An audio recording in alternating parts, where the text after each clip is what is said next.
है, दूसरे जगह जाके जो है काम करने को मजबूर है। योगी की ज़रूरत जो है बिहार को भी है। यूपी में एक योगी आए और आप लोगों ने देखा कि उन्होंने कैसा काम किया। मेरे बारे में तो आप सभी जानते हैं, मेरा नाम मनीष कश्यप है और मैं पश्चिमी चंपारण लोकसभा क्षेत्र से चुनाव लड़ रहा हूं, निर्दलीय, आप लोगों के सहारे, आप लोगों के दम पे। अगर आप लोगों को लगता है कि आप लोगों के क्षेत्र में मैं अच्छा काम कर सकता हूं, तो आप लोग मुझे चुन सकते हैं। और अगर आप लोगों को लगता है कि मेरे से अच्छा काम करने वाला अगर कोई है, तो आप लोग जो है वहां पे दूसरे किसी को चुन सकते हैं जो मेरे से अच्छा हो। अभी शिवहर में महाराज जी से मुलाकात हुआ। महाराज जी शिवहर से जो है वो निर्दलीय चुनाव लड़ रहे हैं। अगर आप लोगों को लगता है कि अच्छा काम कर सकते हैं ये, तो आप लोग इनको चुन सकते हैं। और अगर आपको लगता है कि नहीं, इनसे अच्छा प्रत्याशी शिवहर में है, तो आप लोग उसको चुनिए। बाकी आप आज मनीष कश्यप जी ढाका में आए हुए हैं और मनीष कश्यप जी किसी परिचय का मोहताज नहीं है। जैसे कि अभी इन्होंने बताया कि अभी नहीं तो कभी नहीं। और यह सिर्फ शिवहर लोकसभा या बेतिया ही लोकसभा में नहीं, यह बिहार के बहुत सारे ऐसे लोकसभा है जहां पे आवाज़ उठ रहा है कि कब तक परिवारवाद चलता रहेगा। हम लोग परिवारवाद पे तो बहुत सारे नेता भाषण देते रहते हैं, लेकिन वहाँ परिवारवाद परंपरा से चलते आ रहा है और पूरे भ्रष्टाचार में डूबा हुआ है। बेतिया के विषय में आप सभी मनीष कश्यप जी को जानते हैं कि बेतिया से अभी बताएं कि निर्दलीय लोकसभा लड़ने वाले हैं। हम लोग काफ़ी चर्चा हुआ, चर्चा के बाद यह निकला कि हम लोग इस देश का भविष्य है, युवा पीढ़ी है, और हम लोग अभी आगे नहीं आएंगे तो भविष्य देश का क्या होगा और राष्ट्र का क्या होगा, बिहार का क्या होगा। मनीष जी हमेशा बिहार के लिए लड़ते हैं।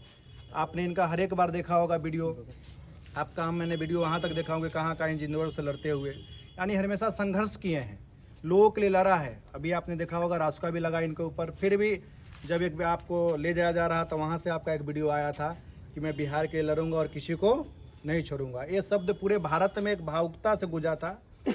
और वीडियो के माध्यम से, इस माध्यम से मनीष कश्यप जी और हम दोनों एक साथ हैं सबसे पहले। और सभा कब होने वाले अपना, और बहुत जल्द हम लोग मार्च महीने में ही, इसी महीने में ही बेतिया में एक बड़ा जनसभा करने वाले हैं। और साथ ही साथ मैं आप सभी से कह देना चाहता हूं कि कुछ और लोग हैं, काबिल लोग जो निर्दलीय चुनाव लड़ रहे हैं और जिन्हें चुनाव लड़ना चाहिए, उन सभी लोगों के साथ हम लोग हैं। और बहुत जल्द हम लोगों का एक साझा प्रेस कॉन्फ्रेंस भी होगा।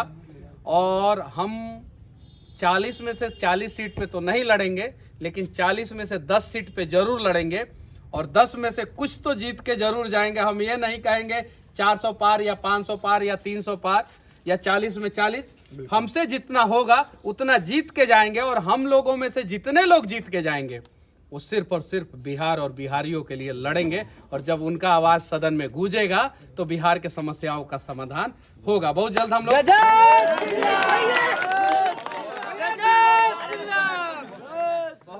लोग साझा प्रेस कॉन्फ्रेंस करने वाले हैं।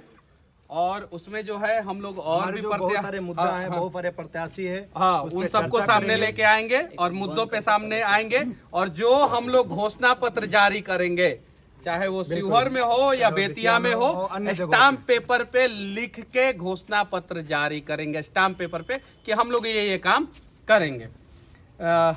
जय हिंद।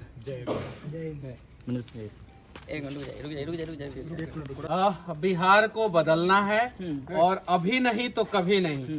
2002 में जब नरेंद्र मोदी जी गुजरात में मुख्यमंत्री बने थे, उसके पहले गुजरात में जबरदस्त भूकंप आया था और पूरा दुनिया का मीडिया ने चलाया था कि गुजरात 100 साल पीछे चला गया। लेकिन 2002 से 2010 यानी 8 साल में मोदी जी ने पूरे गुजरात को बदल के रख दिया, पूरे गुजरात को बदल के रख दिया। जब 8 साल में 100 साल पीछे जा चुका गुजरात को मोदी जी बदल के रख सकते हैं, तो वो गुजरात मॉडल बिहार में क्यों नहीं अप्लाई हो रहा है? जितना बीजेपी के सांसद गुजरात से नहीं है, उससे ज्यादा गठबंधन के, बीजेपी और जदयू के गठबंधन के सांसद जो है बिहार से हैं। 25 सांसद गुजरात से जाते हैं जो मोदी जी को मजबूत करते हैं, और 39 सांसद बिहार से जाते हैं जो मोदी जी को मजबूत करते हैं। यानी हमारी संख्या ज्यादा है। उसके बावजूद बिहार मजबूत क्यों नहीं हो रहा है?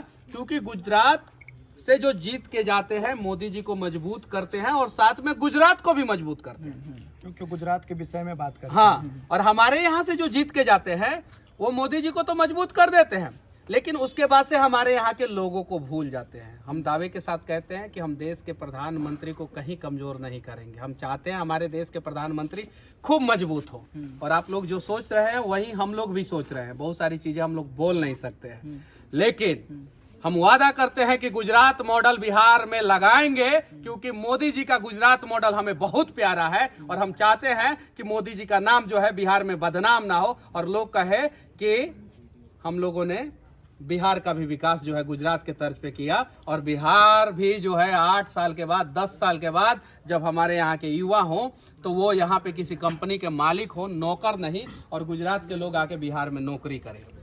बाबा जी, सन ऑफ बिहार कहे जाने वाले मनीष कश्यप आपके बगल में खड़े हैं, आपसे मुलाकात भी किए, क्या कहेंगे सबसे पहले मनीष कश्यप? मनीष कश्यप जी किसी परिचय का तो पहले मोहताज नहीं है जी, और हमारा प्रथम मुलाकात है, लेकिन प्रथम मुलाकात बहुत ही मजबूती के साथ है। और एक राजनीतिक परिप्रेक्ष्य के तहत जो भी बिहार में जो चल रहा है, इस परिस्थिति पे हम सभी को क्या करना चाहिए, इस विषयों पे चर्चा हुआ है।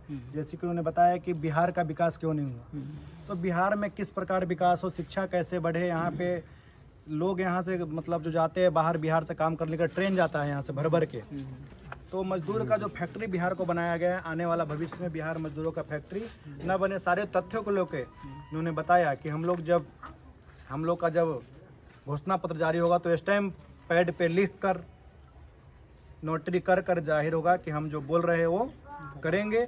और मैं आपको आश्वस्त करता हूं हम दोनों साथ में हैं और बिहार को बदलने के लिए हम दोनों ही नहीं, बहुत से लोग साथ में हैं। और जो स्टाम्प पेपर पे लिखेंगे, अगर 5 साल में हमने अपना वादा पूरा नहीं किया तो सरकार के द्वारा दिया हुआ सैलरी के रूप में जितना भी राशि होगा वो सारा सरकार को हम लोग वापस कर देंगे। काहे कि हमने अपना वादा ही नहीं पूरा किया तो हम पैसा किस बात का लेंगे। पहला वादा पूरा सैलरी वापस कर देंगे, और दूसरा 2029 का लोकसभा चुनाव नहीं लड़ेंगे। लेकिन अगर हमने पूरा किया सारा का सारा वादा तो फिर हम 2029 में वोट नहीं मांगने जाएंगे, पब्लिक खुद अपने आप वोट देगा। आ रहा है, कोई पार्टी का सपोर्ट नहीं है, कैसे फतेह करेंगे? निर्दलीय तो महाराज जी भी आ रहे आ रहा है, बिहार की और योजना सब बिहार दोनों आ रहे हैं। आप शिवहर में हैं जी, अंदर करंट क्या आपको पता जी, है? बिल्कुल पता आप है। यहाँ पे जितना व्यक्ति खड़ा है और यहाँ पे पूछ लीजिए किसी से, माइक लगाकर पब्लिक रिव्यू ले लीजिए आप, जी, जी, जी। उसके अंदर क्या चल रहा है। और यह भी जानते हैं कि हम लोग किसको मजबूत करेंगे। जैसे बताया कि बहुत सारे बातें हैं जो हम मन से नहीं बोल सकते हैं, कि पूरा बिहार जानता है कि हम लोग किसके हम लिए लोग काम- राम मंदिर को मजबूत करेंगे। एक सवाल, बिहार के योगी को आप किस रूप में देखते हैं? ऐसे ऐसे लोगों को आगे आना चाहिए और बिहार के लिए ही नहीं पूरे देश के लिए काम करना चाहिए। लेकिन मौका मिलेगा तब तो मौका कौन देगा? पब्लिक देगा, और पब्लिक मौका दे। टिकट नहीं मिला तो क्या हुआ? अगर पब्लिक जो है अपने वोट का कीमत समझ जाए। यहाँ पे बहुत सारी पार्टियां समझती है कि टिकट देंगे प्रत्याशी जीत जाएगा, तो पार्टियां भी समझती है कि हम ही टिकट दे देंगे, किसी को दे देंगे, प्रत्याशी तो जीत ही जाएगा। ये चीजें अब वैसा नहीं चलेगा। अब वैसा लोग जो है सदन में जीत के जाएं जिन्हें ये समझ में है कि बाढ़ में अगर बिहार डूब रहा है तो दर्द क्या होता है, अगर अस्पताल में इलाज नहीं हो रहा है तो उसका दर्द क्या होता है, अगर मृत्यु प्रमाण पत्र, जाति, आवासीय, निवास, जितना भी ये है सरकारी कागज है उसे बनवाने में घूस लगता है, तो एक मजदूर को कितना दर्द होता है, वो अपने बेटे के लिए पैसा देता है। तो इन सारी चीजों का ध्यान में रखते हुए हम लोग काम करेंगे और दोनों लोग पूरे मजबूती के साथ हम सभी चुनाव लड़ेंगे। और बहुत सारे लोगों को शंका है कि आप लोग क्या करेंगे, तो यह भी बता दूं कि हम लोग मैदान में हैं, लड़ रहे हैं और पूरे मजबूती के साथ। और हमारे साथ बहुत लोग हैं, 1-2 हम ही नहीं है, ऐसे बहुत सारे करीब मिलेंगे। और बहुत ही जल्द हम लोग का संयुक्त प्रेस कॉन्फ्रेंस होगा, और दोनों क्षेत्रों में नहीं और भी जहां हमारे कैंडिडेट होंगे वहां भी हमसे सभा करेंगे और हम लोग जीतने के लिए लड़ेंगे। जीतने के लिए। और एक चीज आप हमेशा कहते हैं कि मेरे जन सैलाब से मेरे जितने सपोर्टर उससे विपक्ष के नेता डर रहे हैं। अब तो साथ में योगी जी भी आ गए, अब और डराएंगे आप लोगों को? पहले 1 था, अभी 11 हो चुका हूँ, बहुत जल्द 111 होऊंगा, फिर 1011, फिर ऐसे ये बढ़ते जाएगा हम लोगों का संख्या। क्योंकि अब बात होगी बिहार की, अब बात होगा बिहार के मजदूरों का, अब बात होगा बिहार के गरीबों का। और जब ये सारी बातें होगी तो लोगों को विश्वास होगा। और अगर हम लोगों के आंखों में आप लोगों को भरोसा नहीं दिख रहा होगा तो किसी भरोसे वाले को चुनिएगा।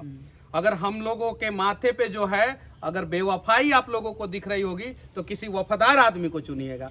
और अगर कहीं भी कोई वफादार आदमी और भरोसा वाला आदमी नहीं मिले तो समझ जाइएगा कि लूटने के लिए ही सही 5 साल हमको मौका दीजिए, क्या पता हम लोग ना लूट के आप लोगों के लिए कुछ कर पहली बार ढाका की धरती पर आए हैं, यहाँ की जनता से पहली यहाँ बार पे काफी पहली बार नहीं आए। सुनिए, बाढ़ उड़ आया था यहाँ पे हाँ। तो पूरा घूम घूम के वीडियो बनाए हैं। अच्छा। और बहुत सारा वीडियो डाले हैं, यूट्यूब पे है। यहाँ का शिवहर में, बेलवा घाट का भी शिवहर में बेलवा घाट, ढाका, चिरैया, सारा वीडियो देखिए। उधर से वो हिला रहे हैं मुड़ी। लोग जब आप जेल में थे तब यहाँ बहुत सारे लोग नहीं बोलना चाहते थे, लेकिन फिर भी कई सारे लोग हैं जो खुलकर बाहर आए और आपके सपोर्ट में बोलना शुरू किया। उसको कवरेज हम ही किए थे, लेकिन लोग यहाँ पे बेताब थे आपसे मिलने के लिए। और लोग यहाँ पे कई सारे लोग यहाँ पर है बहुत जल्द जो है जी। शिवहर में भी कार्यक्रम होगा और बेतिया में भी कार्यक्रम होगा। और शिवहर में महाराज जी के साथ मैं आऊंगा और बेतिया में जो कार्यक्रम मैं करने वाला हूँ, पश्चिमी चंपारण लोकसभा क्षेत्र में जो कार्यक्रम अंदर में ही होगा हाँ करने वाला हूँ, वहाँ पे महाराज जी आने वाले हैं। चलिए बहुत बहुत धन्यवाद आपका। चलिए, जय हिंद।